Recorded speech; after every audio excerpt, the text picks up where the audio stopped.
Decimos con mucha ligereza, denuncia la violencia. Las cosas no se resuelven porque no las denuncias. ¿Quiere usted saber qué pasa cuando uno se atreve y se anima a denunciar la violencia? ¿Quiere usted saber qué tan complicado, qué tan sencillos son los procesos y qué deja uno en el camino?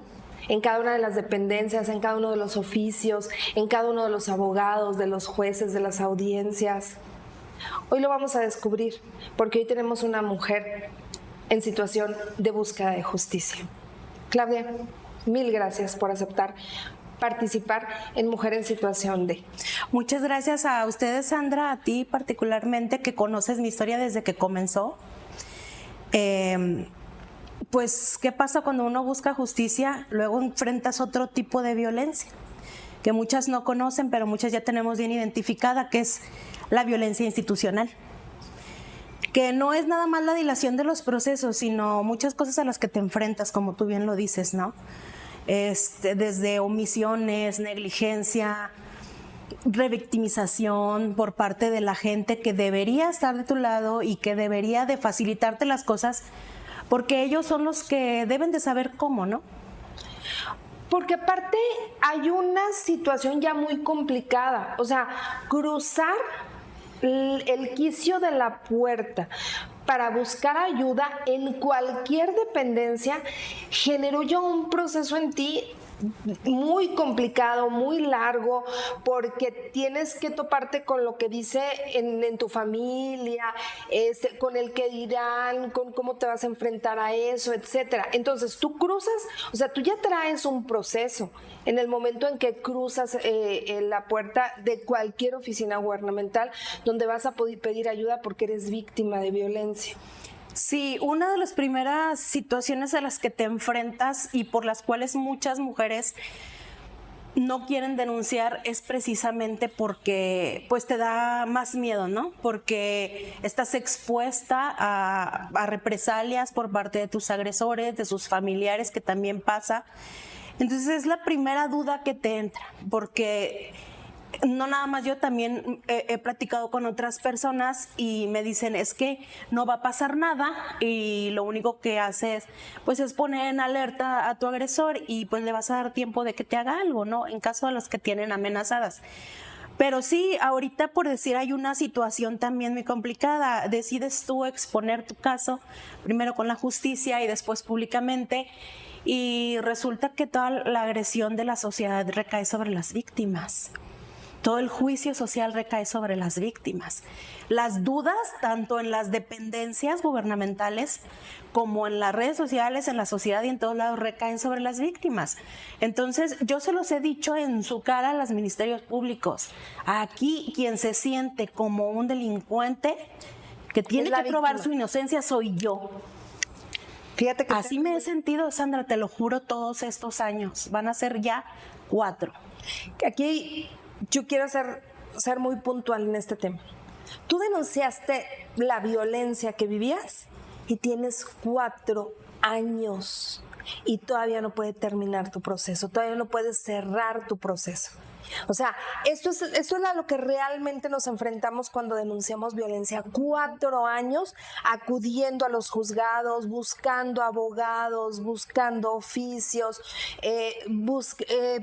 estar presente en audiencias. ¿Quién aguanta 4 años en esta situación? O sea, definitivamente tras 4 años ya no eres víctima nada más de tu agresor, también eres víctima del juzgado. También eres víctima de cada una de las instancias que no saben abreviar este tipo de procesos. Entonces, esto es lo que vamos a hablar el día de hoy y a mí me gustaría iniciar un poquito, Claudia, si nos hicieras el favor, pues de remontarnos a años atrás. O sea, tú sostenías una relación con alguien, me imagino que inicialmente pues no era un hombre violento. ¿Qué fue lo que pasó? ¿Cómo lo conociste? ¿Cómo te enamoraste? ¿Cómo fue este proceso previo? Sí, mira, era una persona que yo conocía pues de vista, por así decirlo, ¿no? Era primo de una amiga mía con la que frecuentaba mucho, estábamos mucho tiempo juntas y pues lo veía de repente, ¿no? Y en alguna ocasión me buscó en redes sociales, empezamos a platicar, me pidió mi teléfono, seguimos platicando y pues sí, obviamente que era una lindura como todos, ¿no? Y pues de repente empezamos a salir. Yo con toda confianza, yo por lo general, pues yo no contesto los mensajes, pero pues yo sabía que era primo de una persona de mucha confianza para mí. O sea, era una persona de Entonces mucha dije, confianza. bueno, incluso a mí no me interesaba, de verdad, todavía después de mucho tiempo de platicar y de invitarme a salir, yo decía no, porque es menor que yo. Y no, o sea, yo decía, no, la verdad no, ni me gusta, ni me interesa, no nada. Pero pues ya sabes, ¿no? Cómo se desviven en atenciones y por tratar presentó su mejor cara. Sí, claro, o sea, durante un tiempo. Y ya una vez que formalizamos la relación, pues empezaron algunas cosas que te he de decir que en ese momento obviamente yo no sabía que eran, como decimos ahora, no red flags. Yo supe muchas cosas que estaban pasando, que estuvieron pasando y que no estaban bien hasta el momento de que yo me enfrento a la terapia, pero después de la situación que me llevó al proceso. ¿Pero qué era lo que pasaba? ¿Tú normalizaste la violencia que vivías? Sí, o sea, empiezas obviamente con celos, con el control de tus redes, de tu teléfono, de que no quiere que vayas a algo. Yo no me había dado cuenta de lo que se hizo para alejarme de mis redes de apoyo o hasta de mi familia. Eso es lo que ahora ya, después de haberme informado tanto, leyendo o de estar en terapias, pues ya sabemos que es pues típico de un ciclo de violencia, ¿no? Pero pues en su momento quizás sí lo sabía, porque hay mucha gente que dice, o sea, que no me cree porque dicen, o sea, ¿quién le va a creer?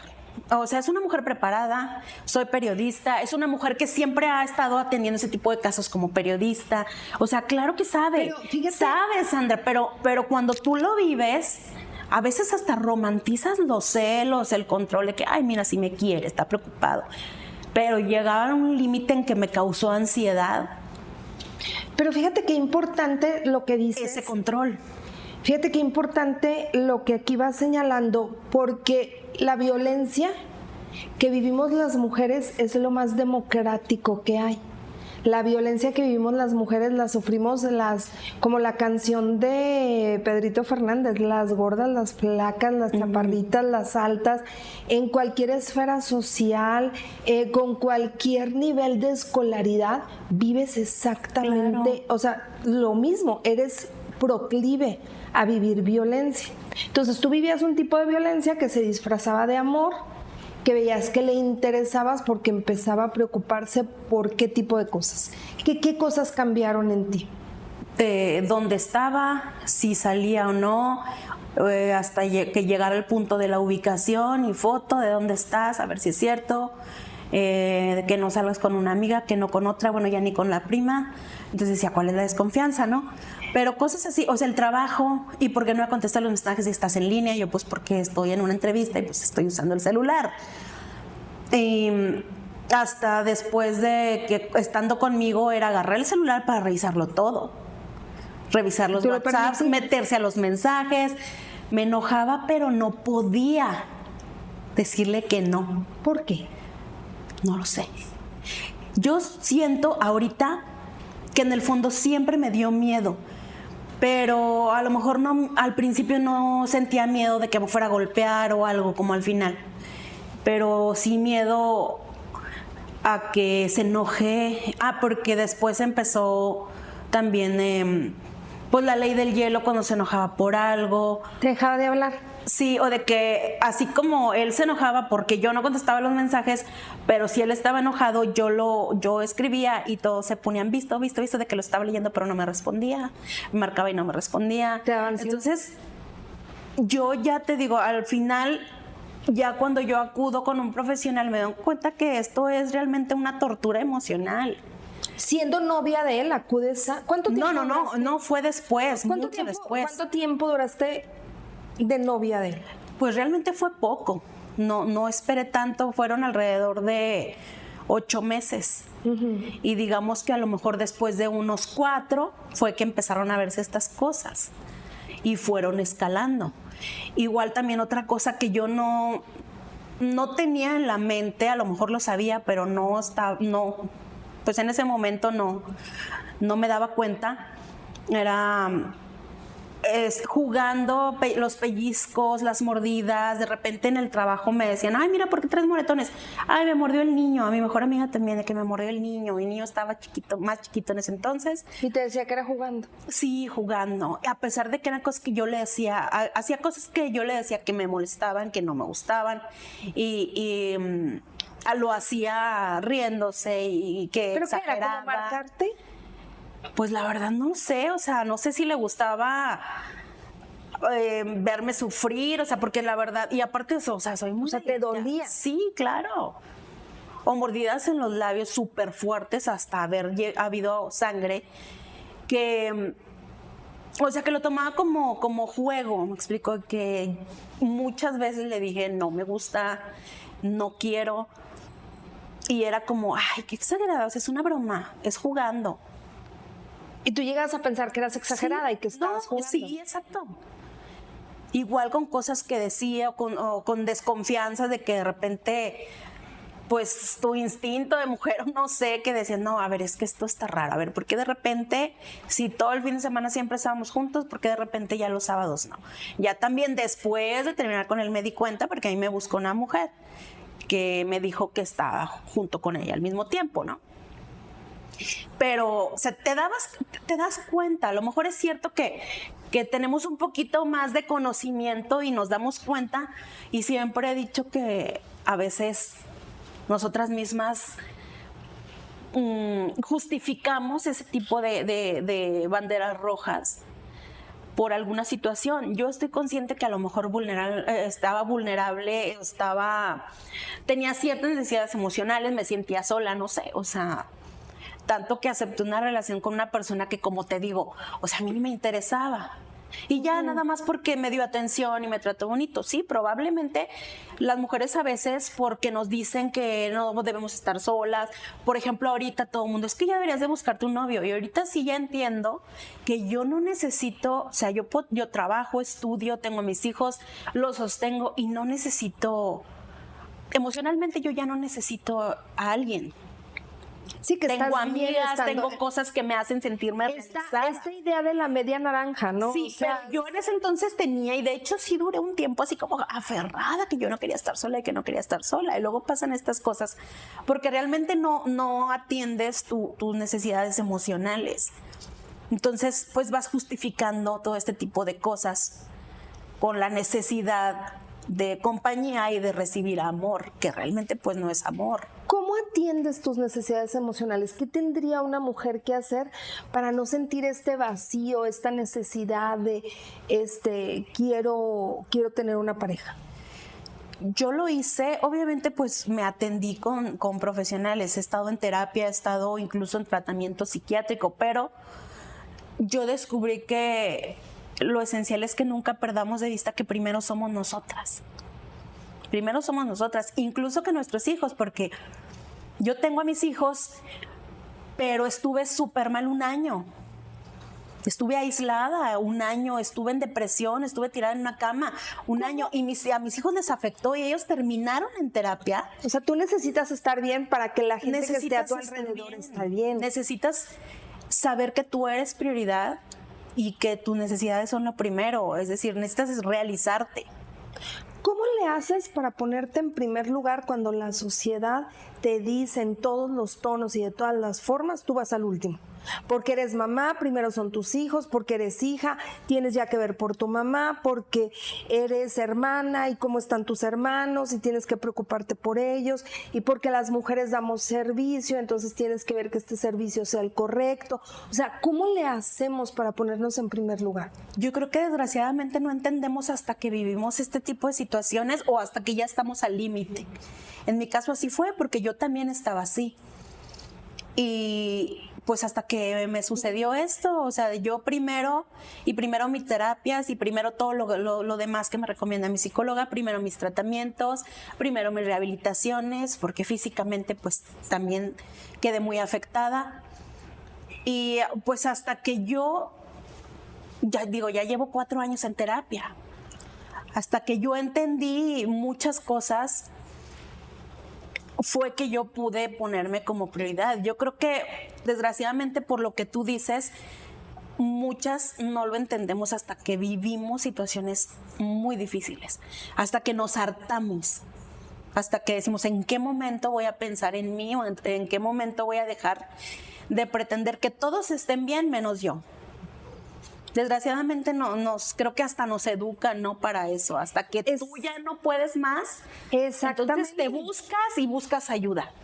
Y tienes que poder como sea, o sea, Exacto. porque hay gente que depende de ti, porque las mujeres pareciera que tenemos mayor valor entre más gente dependa de nosotros, aunque nosotros nos nos volvamos invisibles y digamos, no, yo no estoy aquí, o sea, yo no soy importante.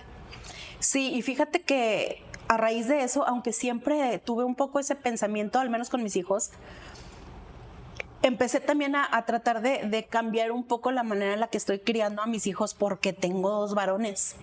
Entonces yo empecé a ver a mi alrededor y desde la misma familia, la mía, la de mi ex esposo, que no es él no es el papá de mis hijos, empecé a ver que había cuestiones que no quiero que mis hijos repitan. E incluso, por decir, cuando está en mi casa mi mamá, de que los mando a hacerse de cenar o que me hagan a mí. Ay, no, pobrecitos, oye, pobrecitos. O sea, tengo un hijo de 17 y uno de 12.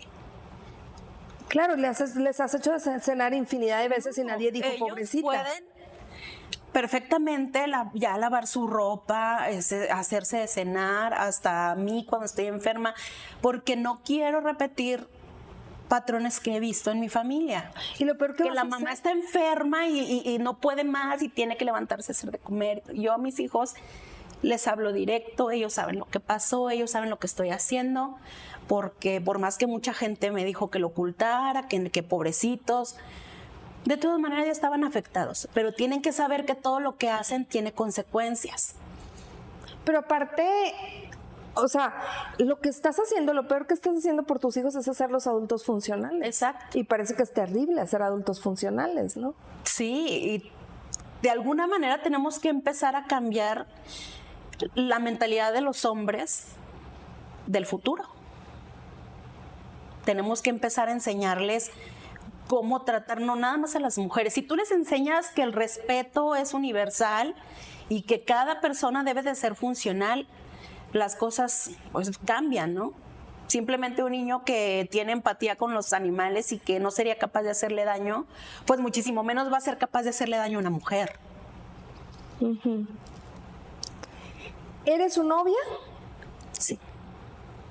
Y aquí hay algo que también hay que tomar en cuenta, que es la profesión que tiene él, porque lo hace ser una persona como físicamente pues muy capaz de hacerte daño, ¿no? Sí, incluso nosotros también, pues, bueno, eso fue un agravante para él es luchador profesional y yo tengo varias vulnerabilidades físicas propias de mi profesión, pues tengo síndrome del túnel carpiano, no tengo fuerza en las manos y pues eso también es importante. Ya tenía yo una lesión de columna y pues ahora tengo una peor por lo que él me hizo. Tengo dificultades de movimiento en todo el lado izquierdo de mi cuerpo, tengo limitaciones de movilidad, dolores muy intensos y bueno, es una serie de situaciones de salud que se derivaron del estrés postraumático complejo, que fue lo que me diagnosticaron los psiquiatras. Y sí, él, pues aparte de ser profesional de un deporte de contacto que toda la vida lo ha hecho porque es de familia, es de una familia de luchadores. Tú sabía qué hacerte, sabía cómo afectarte, sabía cómo dañarte más. O sea, sigo jugando, me cargaba a pesar de que yo pesaba más. Pues imagínate, la fuerza, ¿no? Y aparte pues ellos entrenan en el gimnasio, pues tienen obviamente mucha fuerza. Entonces, sigues con este noviazgo, hay más señales, violencia psicológica, celos, intimidación. ¿Qué sigue? Mira, yo ni siquiera recordaba, por eso te digo que ya cuando empiezas a hablar de todo, te das cuenta. Porque a mí me decían, ¿ya la había golpeado alguna vez? Y yo decía que no. Pero sí, o sea, me acuerdo que una vez íbamos en el carro y yo por alguna situación me molesté, eso sí no recuerdo bien, pero O sea, ya me tenía harta, ¿no? Y le dije, bájate. Y no, y ahora me llevas. No, bájate. Y vaya manejando. Y tenía yo la mano en la palanca y me dio un puñetazo y se me hinchó toda la mano. Entonces había habido cosas así. Y no, pues yo, te digo, en ese momento sí me daba mucho coraje y yo sabía que no estaba bien y yo sabía que tenía que hacer algo, pero no podía. Yo no sé si era, como te digo, mi necesidad emocional, no sabía si era de verdad el cariño que yo desea sentir por él, esa necesidad de estar con él, me había hecho muy dependiente a estar todo el tiempo con él. Pues no lo sé, lo dejé pasar y lo borré de mi mente. O sea, te generó dependencia. Tanto que cuando yo denuncio me acuerdo, ya la había agredido, no. Y hasta mucho tiempo después, digamos a lo mejor hasta de un año más, que empiezo con las terapias, que empiezo a hablar, salen cosas que sí es cierto, esto me pasó, te pregunta la psicóloga, te pregunta el psiquiatra. O sea, uno lo va escondiendo para que no dañe. Pues es que yo creo que hasta es inconsciente, ¿no? O sea, tú lo quieres o lo quieres justificar. Lo quieres justificar de alguna manera. Y sí, o sea, yo tengo, por ejemplo, mis amistades del trabajo en ese momento me dicen ahora, es que tú justificabas todo. ¿Cómo lo justificabas? Tenía una compañera con la que siempre estaba en la oficina y ella me decía, es que yo te llegué a decir de los moretones, pero no, tú siempre o inventabas algo o justificabas, ay, es que es bien juguetón, y ay, es que estaba es que es luchador, no se da cuenta. Sí, o sea, de una u otra manera, o desplantes que me decía yo, ay, pero pues es que estaba enojado, y tú, pues sí, pero ¿qué tiene que estar enojado? O sea, ¿por qué hace esas cosas? No tienen por qué ser grosero, no tienen por qué insultarte, pero no sé, pues tú estás en la luna, ¿no? Aparte, te das cuenta que sí son personas muy manipuladoras. ¿Tú sabías, o sea, en sus relaciones previas, tú sabías de alguna situación que él hubiera enfrentado de violencia, que él te hubiera contado? Digo, obviamente su versión, tergiversando las cosas, pero ¿tú tenías idea de que ya había pasado algo así? No, la verdad nunca supe, ni por él ni por otras personas, de que hubiera tenido alguna situación de ese tipo. ¿Qué sigue? ¿Cómo va a escalar? Porque tu ejemplo es un ejemplo muy claro de cómo la violencia escala, de cómo no se mantiene. O sea, no quiere decir que, ay, no, bueno, tiene mal genio y de repente me dice cosas. Es que es celoso y no sabe y quiere saber dónde estoy en todo momento. La violencia va escalando, no se quedó ahí. ¿Qué sigue? Pues después empezaron las peleas constantes. O sea, ya todo le molestaba y ahora pienso que pues a lo mejor eran pretextos, ¿no? Y luego empezamos a terminar y volver en días. Y así lo hacía también como parte de su juego de manipulación, ¿no? Ya era como, pues para mí como una amenaza indirecta de, si no haces lo que yo quiero, pues te voy a cortar. Pero y luego regresaba. Y yo estaba obviamente ahí esperando a ver en qué momento regresaba.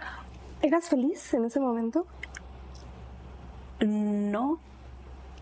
Yo sentía que era feliz en el momento en que él estaba ahí y que regresaba, porque, ay, pues regresó porque me quiere, ¿no? Sino para qué regresa. Y claro que también pero después me di cuenta que era terrible. Sí, o sea, yo empecé con problemas para dormir desde antes de que pasara el hecho fuerte que sucedió. De hecho, yo trabajaba en ese momento en la presidencia y yo iba mucho a salud municipal y platicaba mucho con el doctor. Y me dijo, no, es que tú lo que traes es una ansiedad muy fuerte. Y me dio medicamento. Y pues sí me preguntaba, pero yo le decía pues lo mismo que a todos, ¿no? Que la carga de trabajo, que los hijos, que los problemas económicos. La ansiedad todo menos se lo adjudicaba mucho a los problemas económicos, pero Sandra, te diré que los problemas económicos empezaron con él también. ¿Por qué? Porque ahora te puedo decir que sabía por qué él siempre regresaba y por qué estaba ahí. Le brindaba le resolvía muchas cosas. Ajá. Le resolvía muchas cosas. De hecho, se fue dejándome ahí en buró de crédito y con muchas deudas que tengo ahí encima hasta con amenazas a los cobradores, me mandan abogados. Pero bueno, en su momento era amor, ¿no? O sea, Sí, y el amor pues claro, te presto apoya, sí, ayuda. te ayudo con todo lo de tu trabajo, te ayudo con tus problemas familiares, te presto mis créditos y pues ahí quedé totalmente embaucada. Pero sí me empecé a ver mucho más apretada, limitada, empecé a limitar también a mis hijos de muchas ¿Qué cosas. usaba el dinero? Pues ¿Qué te decía? mira, más que nada yo le compraba cosas, ¿no? Que necesitaba, que si ropa, que si tenis, que cosas que quería, ¿no? Como si fuera su mamá, prácticamente. Sí, que también es un ejercicio constante que hacemos las mujeres, ¿no? O Sí, sea, incluso maternar a sí. las parejas. Y en cuestión de su trabajo, o sea, aunque él diga que no, la verdad es que lo empecé a apoyar muchísimo para que pues subiera más en su carrera. Como comentas, pues el luchador, los equipos que usan son costosos. Y llegó un momento en que yo empecé a absorber esos gastos y empezó a mejorar toda su imagen. Incluso mi mamá es costurera, llegó a hacerle algunas prendas, ajá, sin costo y de que comprábamos los materiales, o sea, nosotras. Y ese tipo de cosas. Entonces yo creo que en el fondo pues eso era lo que lo mantenía ahí a él y a mí pues de que, ay mira, pues qué padre, pues siempre está aquí conmigo. Siempre apoyando. Sí. Esa es una de las tareas y además, que hacemos las mujeres. Si me permites, vamos a hacer una pausa. Vamos a ver un material de quien hace posible este ejercicio de sororidad colectiva. Mujer en situación de...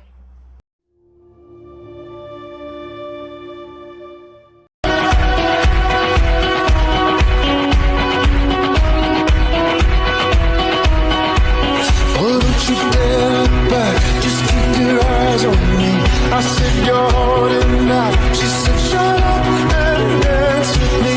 This woman is my destiny. She said ooh, ooh. Shut up and dance. Don't you dare back. Just keep your eyes on me.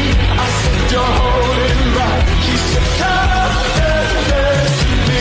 This woman is my destiny. She said ooh, ooh. Shut up and dance with me.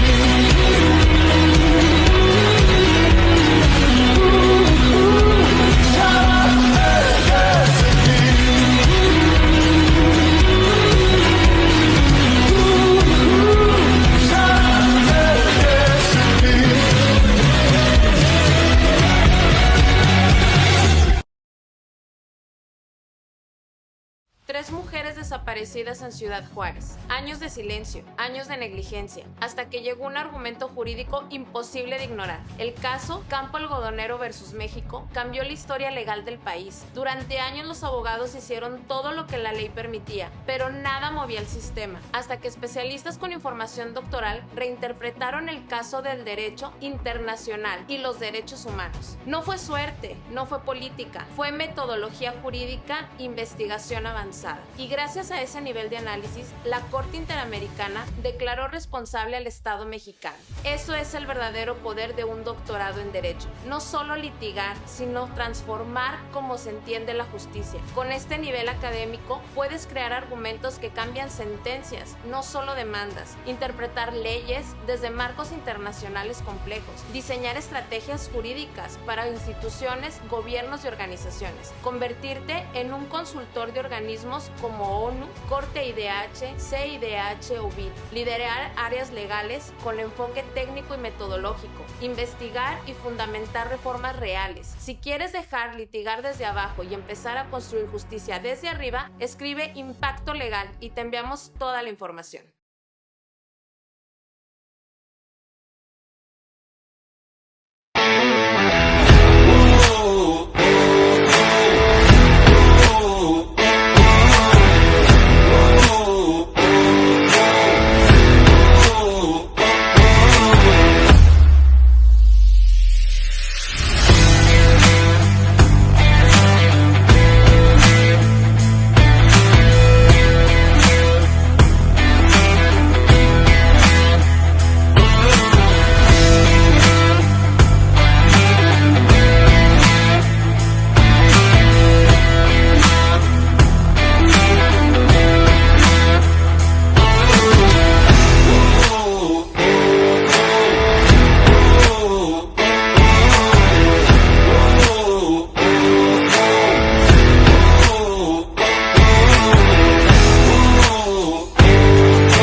Entonces, me decías, o sea, tu mamá se incluía porque, bueno, pues las mujeres hacemos esto, ¿no? Apoyamos, Sí. estamos siempre ahí. Sí, entonces para ella, entonces no, pues sí, pues hay que apoyarlo.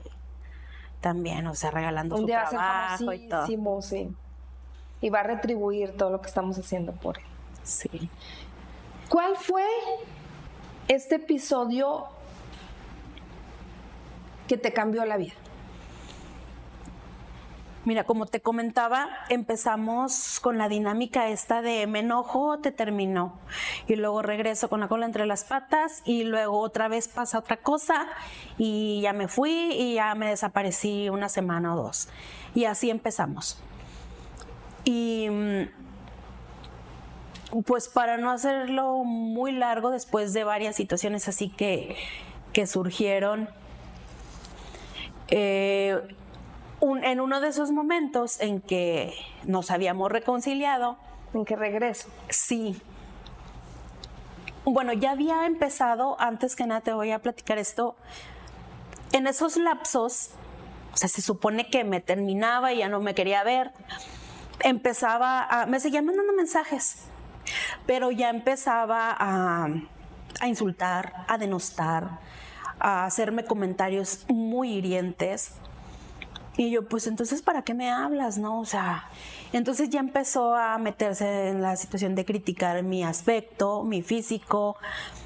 Yo me creía todo, Sandra. Y así le acabó el amor.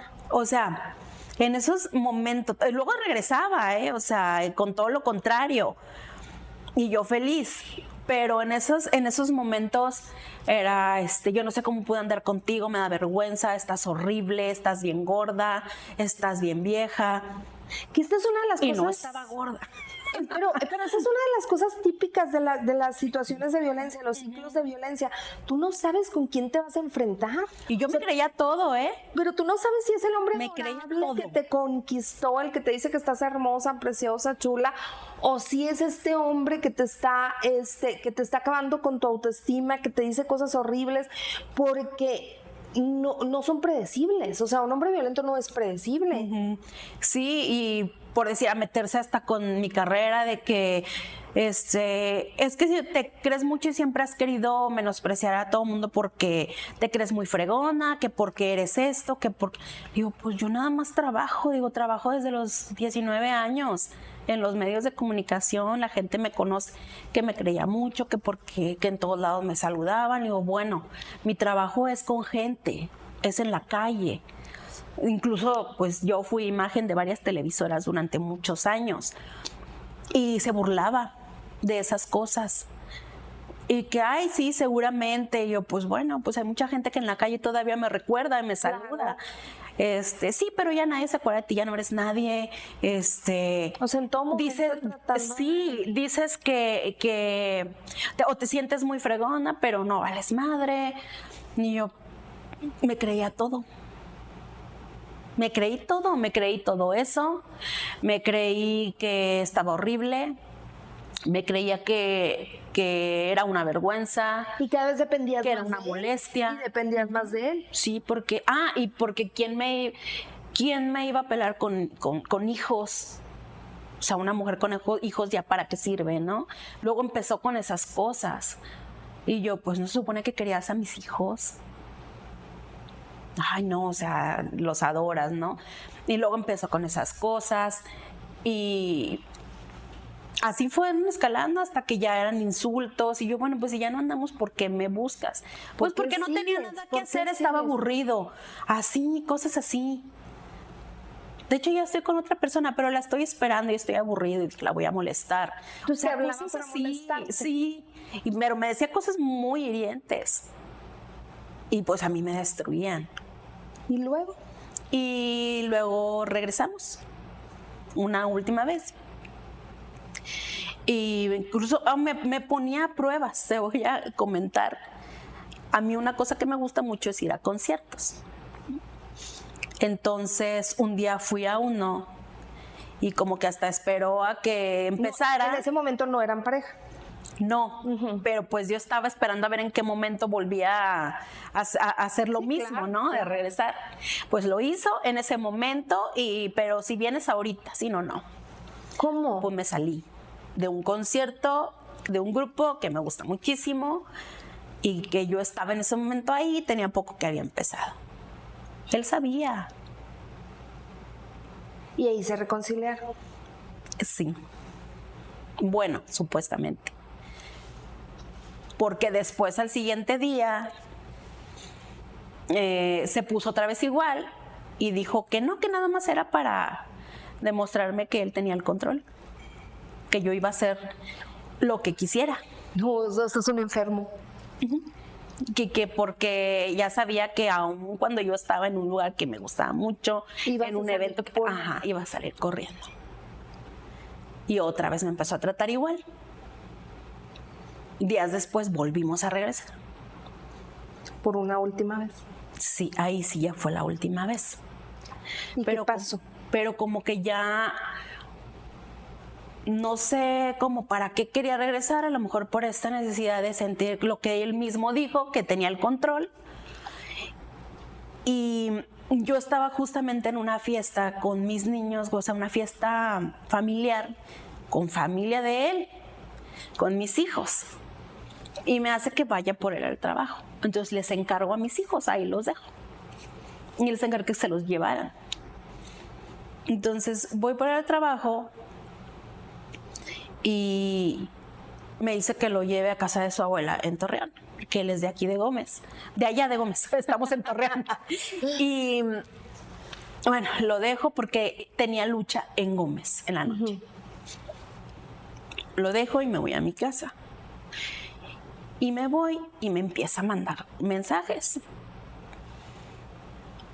Y otra vez lo mismo que de días anteriores, pues te digo, diciéndome pues cosas. Era lo peor del mundo. Sí, así.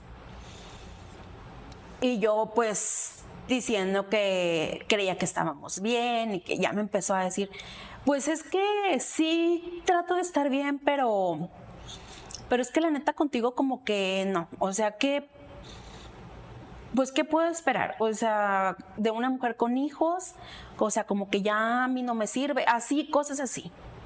Y yo la verdad, a pesar de que él al principio decía que quería vivir conmigo, que él se quería casar conmigo, yo antes sí pensaba en esas cosas, digo, ya no, pero después empezó que cómo podía pensar que podía hacer una vida conmigo. Prácticamente, pues si yo ya era una mujer inservible, ¿no? Por tener cierta edad, y empezó a insultarme porque yo había estado casada.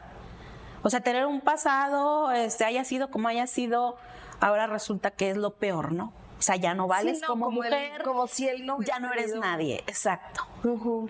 Y me empezó a decir ese tipo de cosas, no sé por qué. Entonces, fíjate que desde ahí yo me acuerdo que esa vez ya yo llegué a mi casa, sí estaba muy mal, estaba llorando, pero dije, ya basta. ¿Ese fue tu parteaguas? No, pero empecé a sentir que ya no lo soportaba. Que no te merecías eso. Entonces, llego yo a mi casa, él se va en la noche a Gómez y como a las 10:30 de la noche, pues yo ya estaba acostada, ya estaba en pijama, ya me iba a dormir. Me mandó un mensaje que si voy por él saliendo a las 12:30 de la noche. Yo vivo al oriente, Sandra, ya por el campo militar. Ajá. No, bueno, recorrer La arena está en Gómez. Sí. Y él vivía a la salida de Gómez. O sea, que fueras por él para llevarlo a su casa y luego te regresaras. Pero ya después me dijo que no lo iba a llevar a su casa, que se iba a ir conmigo. Y te digo, mis hijos estaban con familiares de él. Y me regañó porque estaban ahí los niños, que porque no cuido a mis hijos y que tienen que andar haciendo ahí dando lata. Dije, porque tu prima los invitó. Porque aparte los invitaron a quedarse a dormir porque se llevaba muy bien con los otros niños. Eran muy amiguitos. Y pues yo no le vi nada de malo, estaban de vacaciones. Sí, no, todo, o sea, circunstancias que no era molestia porque también yo me llevaba a los otros niños a mi casa y ahí se quedaban y les compraba cosas y todo. O sea, no era molestia. Sí, era tu dinámica con Los niños me decían tía. O sea. Entonces, de ahí se molestó y me dijo, no, nos vamos de ahí y nos llevamos al niño. Mi hijo se lo recogieron sus tíos, creo, por parte de su papá, porque se quería ir con su abuelita y el niño se quedó ahí, el chiquito. Entonces él quería que no lo lleváramos y el niño no quiso, pues prefirió quedarse con sus amiguitos. Sí, claro. Y venía súper enojadísimo, que porque lo dejé ahí, que porque no lo traje, y de ahí empezó a decirme todas las cosas que me decían mensajes, pero ahí en persona, en el carro. Entonces yo ya estaba de verdad bien harta y dije, ¿sabes qué? Porque se veía muy molesto y estaba, ya me tenía harta. Y le dije, ¿sabes qué? Me voy a regresar. Me regresé en un retorno y le dije, te voy a dejar en tu casa. No estás loca, regrésate. Y le digo, no, bueno, entonces te dejo aquí en casa de tu prima. No, bueno, pues hasta me movió el volante. Entonces ahí ya fue donde me dio miedo. Y regrésate, pues me regresé. Y ahí vengo, sí, a Torreón. Ajá. Pero no se callaba, insultos, denostaciones, humillaciones, un montón de cosas, todo mal. Me empieza a decir que no le dijiste nada a mi prima, ¿verdad? ¿De qué? De que hemos regresado. Y yo, ¿por qué? No, porque no quiero que le digas nada todavía, porque me va a regañar. Y entonces empecé a decir, a ver, no quieres que le diga a esta persona y luego a esta y luego a... Le dije, ella es una de mis mejores amigas. Tengo mucha confianza con ella. Su prima, porque Sí. finalmente fue la que los acercó. Sí. Pues siempre estoy con ella, todo le platico. No, pues no quiero que le digas nada. Y si vamos a regresar es así. Y a nadie le tienes que decir.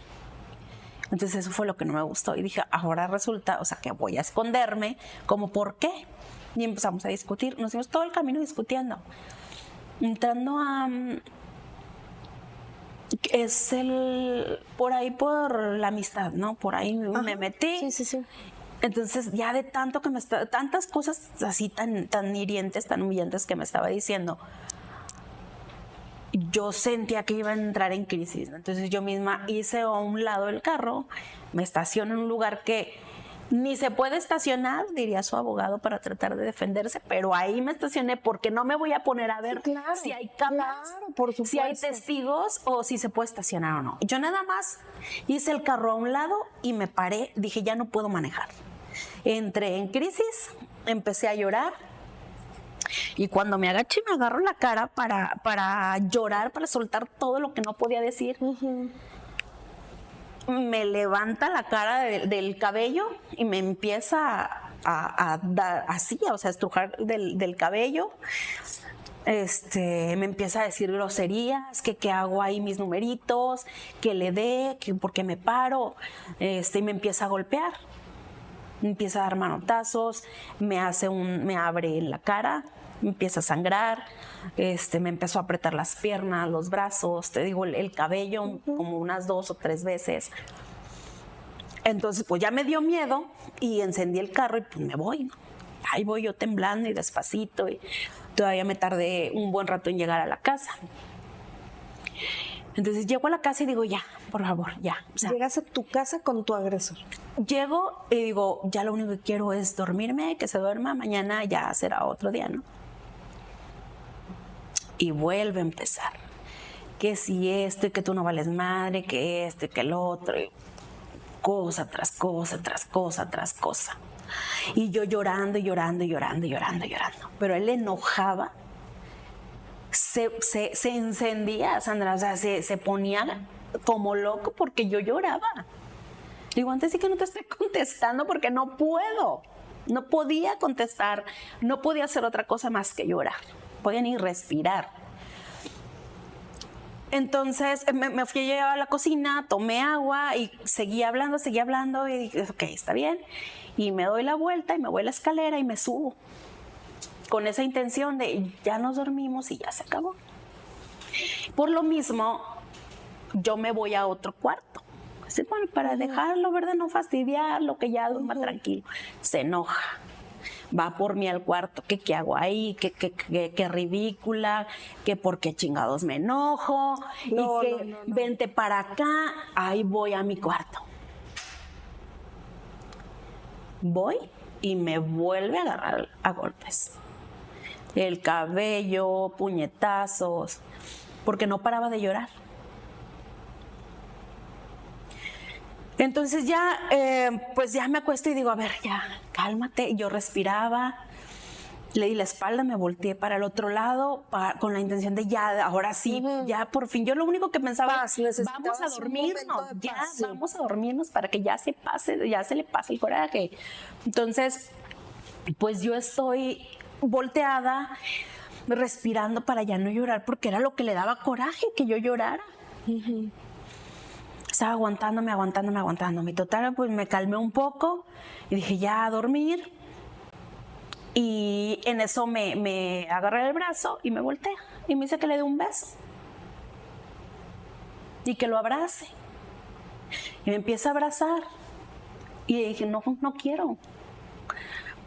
Pues mira, ya traía sangre en la cara, ya traía un ojo morado, ya traía abierta la barbilla, traía abierto el labio. No, el labio fue al final. Pero ya traía yo muchos golpes, traía el cuello súper adolorido de tantos Sí, claro. jalones de cabello. Ya me quería dormir y ya, o sea, estaba enojadísima, estaba indignada, no sabía qué estaba pasando, no podía creer lo que estaba pasando. ¿Estás en shock? Y ay, ya, no exageres, dame un beso. Abrázame. Y después, ante mi negativa, sigo insistiendo y empieza a tocarme. Quería tener relaciones y empieza a tocarme sin mi consentimiento. Entonces ahí fue cuando le dije, ¿sabes qué? No, o sea, que poca madre. Cuando puedes Como si reaccionar. o sea, como si nada, después de 2 agresiones minimizando tan las fuertes, agresiones. y que payasa, y que... Entonces le dije, no, ¿sabes qué? No, en serio, qué poca madre. Me vuelvo a voltear, entonces ya me vuelve a agarrar fuertísimo de los brazos. Lo primero que hizo fue, me soltó una mordida en la espalda que me quedó marcado, totalmente morado, horrible.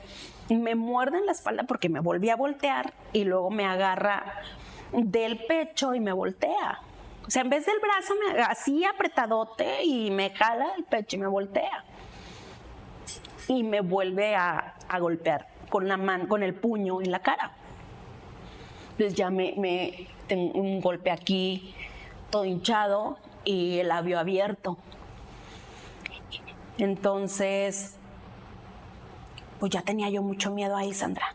Estaba mareada, quería vomitar, veía luces, veía negro, no podía mover, ya sentía el cuello y el hombro, que es lo que tengo lastimado todavía, sentía adormecido, sentía hasta que las manos estaban como hormigueando, ¿me explico?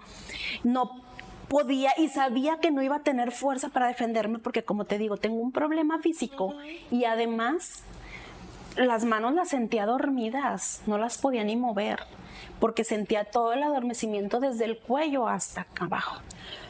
Entonces ya me sentía yo muy mal, yo pensé que me iba a desmayar. Entonces me agarra, después de los golpes que ya quedé pues más débil, me agarra, me voltea y pues ya, ahí. Lo que él quería. Que estuvieras en la posición que él quería. Exacto, así. A la fuerza, a punta de golpes. Y ya, se levanta y se va al otro cuarto entonces. Entonces ahí sí ya se fue al otro cuarto, cuando no quería que yo me fuera al otro cuarto. ¿Qué pasa al día siguiente? Todavía no termina ese día. Cuando se va al otro cuarto, yo me levanto porque yo sentía húmeda la cara, sentía mucho dolor, te digo, estaba mareadísima, sentía que me reventaba la cabeza. Voy al baño y me vi la cara en el espejo. Volví a quedar en shock, Sandra. Nunca pensé verme así y sin mover las manos.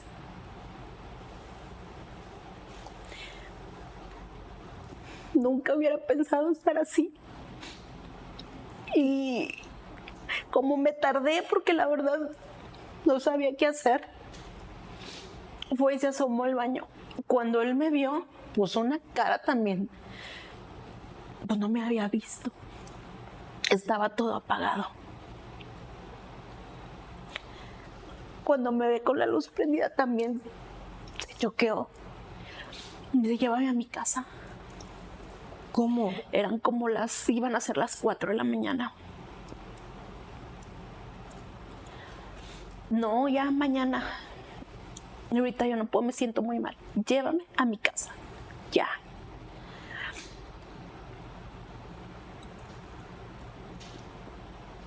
De mi casa a su casa hacía yo como 40 minutos. Lo tuve que llevar a su casa, así como estaba. Por miedo. Sí. ¿Qué te decía en el camino?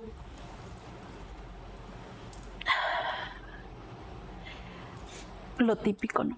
Que lo perdonaras. Que tú, no, que uno se lo busca, que por qué lo hago enojar.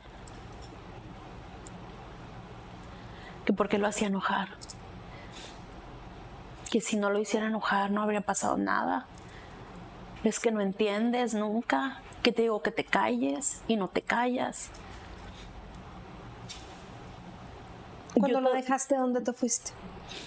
A mi casa me regresé, pero Sandra, yo todavía le pedía perdón. Yo. Y me dijo, déjame descansar una semana. Después de esa semana, te voy a dar 2 semanas de prueba, a ver si regresamos. Y yo bien feliz. Sí llegó a cruzárseme por la cabeza denunciar, pero a la vez no quería porque quería regresar con él. No pensaba en ese momento en el miedo. En el momento en el que pasó todo eso, sí tenía mucho miedo. Porque dije, si yo me sigo poniendo, si yo sigo negándome, si yo sigo poniendo resistencia o diciendo algo, quejándome, yo no sé en qué pueda terminar. Y me dice mucha gente, hubieras hablado a la policía. Yo tenía pavor. ¿Te imaginas cómo se iba a poner si yo hablaba a la policía? Claro, claro. O si gritaba para que me oyeran mis vecinos o el guardia. Yo tenía muchísimo miedo. Dije, yo aquí quedé. Aquí voy a quedar. Y ese día, pues me regresé a mi casa. Llegué casi a las 5 de la mañana. De todo el trayecto de ida y de regreso. Me sentía más mal. Llegué vomitando porque de verdad estaba muy mareada. Estaba pues nerviosa. No lo podía creer. Llegué, me tiré al piso y ahí quedé horas llorando. No sabía, no entendía. O sea, yo pensaba que, no sé, que estaba soñando. No sé. Y no sabía qué cómo hacer. reaccionar tampoco. No. Lo único que se me ocurrió en ese momento fue mandarle un mensaje a mi jefe. Lo único que pensé es, tengo que ir a trabajar, no voy a ir a trabajar, no quiero que me vean, nadie me ve. Fue lo único que pensé, tengo que avisarle a mi jefe para no ir a trabajar. Pero por más que por cómo me sentía, por el hecho de que no quería que nadie me viera. ¿Cuánto tiempo pasó para que te animaras o te atrevieras a denunciar? ¿Y qué pasó en este inter? Fueron 10 días. Fueron 10 días porque yo estaba con esa situación de que iba a volver. Y sí me volvió a buscar, pero pues para pedirme dinero. O que le comprara cosas para el trabajo y todo eso, ¿no? Yo estaba peleada con mi mejor amiga, de hecho tenía unos meses, poco tiempo, pero me alejé de ella por manipulación también de él. Porque ella sí se daba cuenta de las cosas. Y obviamente pues ella me decía las cosas como son.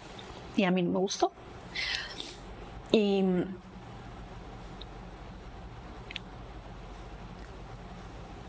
supieron, bueno, mucha gente supo que yo había tenido un accidente. Porque pues fui al médico y fui a urgencias, al ISSSTE, tenía ISSSTE en ese momento. Y pues yo a ellos les dije en el ISSSTE que había tenido un accidente y en el trabajo también. De hecho, cuando yo fui al siguiente día, era viernes. Ese día fui porque no aguantaba el dolor del cuello. Traía mucho dolor vaginal también, pero no quería decir nada. Entonces voy por lo del cuello y dije, de aquí soy, de aquí saqué la incapacidad para el trabajo y ya nadie me ve. Entonces voy al ISSSTE y se acerca como el jefe de ahí de trabajo social y me dice, ¿qué le pasó? Y me quedo callada. Y me dice, porque si la agredieron voy a tener que dar parte del Ministerio Público. Le dije, no, tuve un accidente. Y pues no lo hice tonto, ¿verdad? Pero me dice, bueno, ¿tiene su carnet? No lo tengo. Présteme su INE. Dije, déjame, voy al carro por ella. Dejé mi bolsa. Sí traía mi INE. Y me fui al carro y me fui a mi casa. Pues tenía miedo y duda de si... O sea, no quería que en ese momento le hablara al Ministerio Público. Entonces, en muchas cosas no podía pensar, pero en algunas otras sí. Por ejemplo, me puse a pensar, es viernes, mañana es sábado, fin de semana cambian de personal, de guardia. Entonces fui el sábado y estaban otros en trabajo social. ¿Qué le pasó? Tuve un accidente y ya no me dijeron nada y ya me pasaron. Incluso ¿Viste hasta el día siguiente atención? Sí, llevé manga larga, llevaba cubrebocas, llevaba lentes oscuros, me tapé los golpes. ¿Y qué le pasó? Pues el esguince. No querías que vieran más. Creo que sí, si me lo permites, vamos a terminar con la primera parte de la entrevista. La violencia que viviste de parte de tu pareja, la violencia física, sexual, psicológica que viviste de parte de esta persona a quien tú le habías confiado, pues la entrada a tu casa, a tu corazón, tus pertenencias incluso. Y te pediría que en una segunda parte me pudieras hablar del vía crucis que fue la denuncia. Yo creo que más de una vez te arrepentiste incluso de haber denunciado. Vamos a hablar de esto aquí en Mujer en Situación de...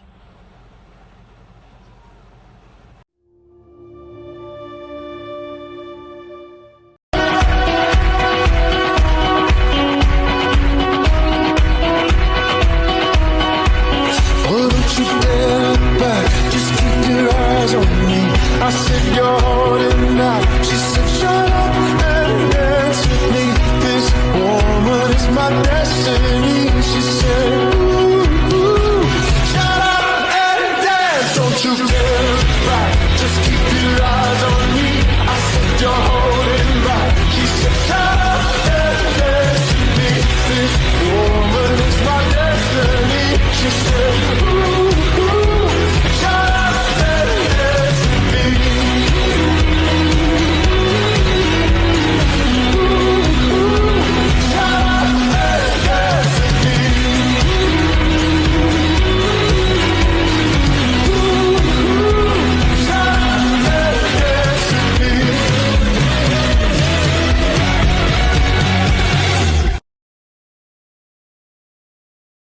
Tres mujeres desaparecidas en Ciudad Juárez. Años de silencio, años de negligencia, hasta que llegó un argumento jurídico imposible de ignorar. El caso Campo Algodonero versus México cambió la historia legal del país. Durante años los abogados hicieron todo lo que la ley permitía, pero nada movía el sistema, hasta que especialistas con información doctoral reinterpretaron el caso del derecho internacional y los derechos humanos. No fue suerte, no fue política, fue metodología jurídica, investigación avanzada. avanzada. Y gracias a ese nivel de análisis, la Corte Interamericana declaró responsable al Estado mexicano. Eso es el verdadero poder de un doctorado en Derecho. No solo litigar, sino transformar cómo se entiende la justicia. Con este nivel académico, puedes crear argumentos que cambian sentencias, no solo demandas, interpretar leyes desde marcos internacionales complejos, diseñar estrategias jurídicas para instituciones, gobiernos y organizaciones, convertirte en un consultor de organismos como ONU, Corte IDH, CIDH o BID, liderar áreas legales con enfoque técnico y metodológico, investigar y fundamentar reformas reales. Si quieres dejar litigar desde abajo y empezar a construir justicia desde arriba, escribe Impacto Legal y te enviamos toda la información.